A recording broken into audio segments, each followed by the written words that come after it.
નમસ્કાર. ક્યારે એવું બન્યું છે કે આ ભાગદોડ ભરેલી જિંદગીમાં એમ થાય કે બસ હવે શાંતિ જોઈએ છે?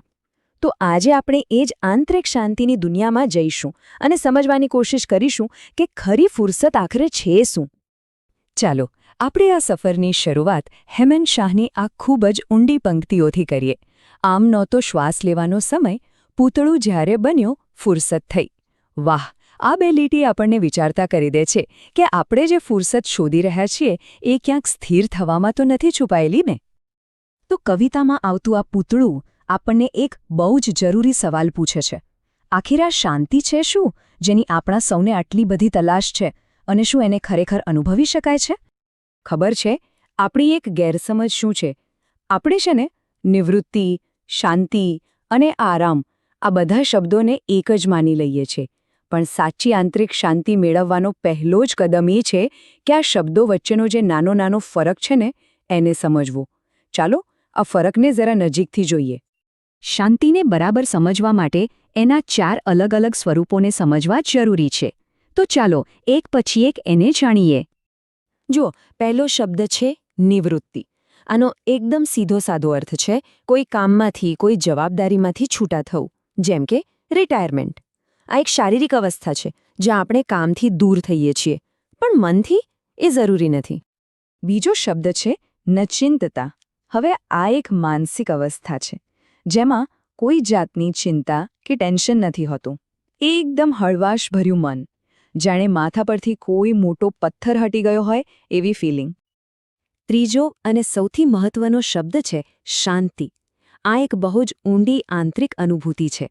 બહાર ગમે તેટલો શોરબકોર હોય પણ અંદર એકદમ સ્થિરતા, મન એકદમ સહેજ હોય, એ છે સાચી શાંતિ. અને છેલ્લો શબ્દ છે આરામ.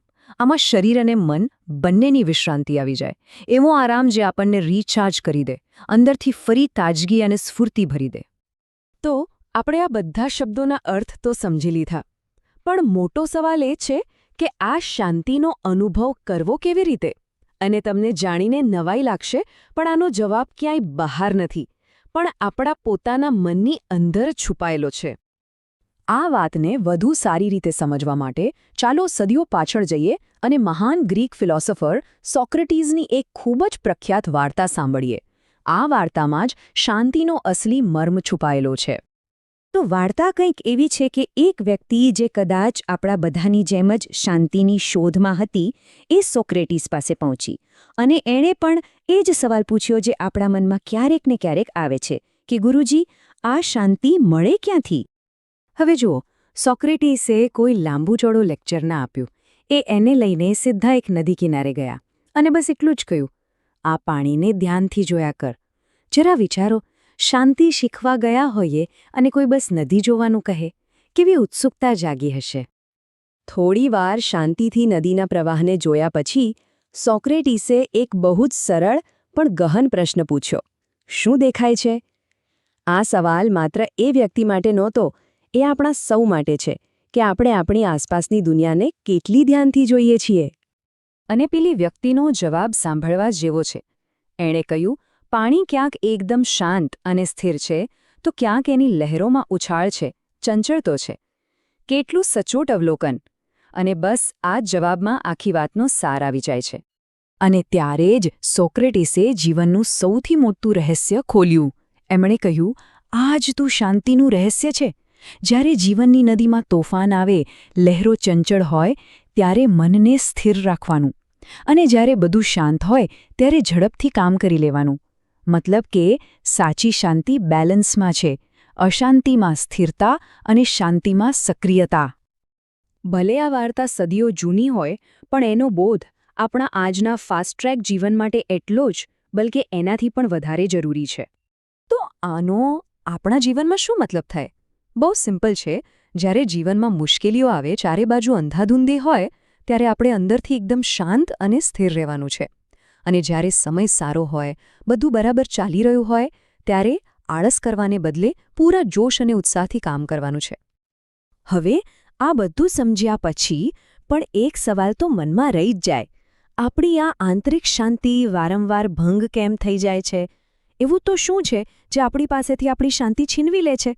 ચાલો હવે એ સમજીએ કે આપણી શાંતિનું રક્ષણ કેવી રીતે કરવું. આ પાણીનું ઉદાહરણ અહીં પણ એકદમ ફિટ બેસે છે. જે રીતે શાંત તળાવમાં પથ્થર નાખીએ તો સુંદર વલયો બને છે, તોફાની દરિયામાં નહીં. બસ એ જ રીતે શાંતિનો અનુભવ પણ શાંત મનમાં જ થઈ શકે છે. આપણી શાંતિના સૌથી મોટા ચોર કોણ છે ખબર છે? એ કારણો જેને આપણે પોતે જ આપણા મનમાં આવવા દઈએ છીએ. જેમ કે બીજા શું વિચારશે એના પર ખોટો સમય બગાડવો, કોઈની ટીકાને દિલ પર લઈ લેવી અને નાની નાની નજીવી બાબતોમાં જ ખોવાઈ જવું. આ બધું આપણી માનસિક ઊર્જા ચૂસી લે છે. આપણે મોટાભાગે શું કરીએ છીએ? આપણો બધો સમય અને શક્તિ બીજાઓ માટે વહેંચી દઈએ છીએ. થોડો સમય પરિવારને, થોડો મિત્રોને, થોડો કામને. અને આ બધામાં આપણે એટલા વ્યસ્ત થઈ જઈએ છીએ કે દિવસના અંતે પોતાના માટે, પોતાના મન માટે એક ક્ષણ પણ બચતી નથી.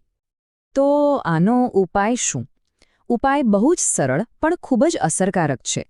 દરેક કામમાંથી, દરેક સંબંધમાંથી, દરેક જવાબદારીમાંથી બસ થોડી થોડી ક્ષણો પોતાના માટે ચોરી લો અને એ બચાવેલો સમય ફક્ત અને ફક્ત પોતાની જાતને આપો. બસ આટલું જ, જેથી આપણે એ શાંતિ, એ ફુરસદને સાચા અર્થમાં માણી શકીએ એ પહેલાં કે બહુ મોડું થઈ જાય. અને આ વિચાર સાથે જ આપણે આજના વિષયના અંત પર આવીએ છીએ. જતા પહેલાં એક સવાલ આપણા સૌ માટે છે. પોતાની નિરાંત અને ફુરસદ માણવા માટે આજથી પોતાના માટે કઈ ક્ષણો બચાવવાની શરૂઆત કરશો? આના પર શાંતિથી જરૂર વિચારજો.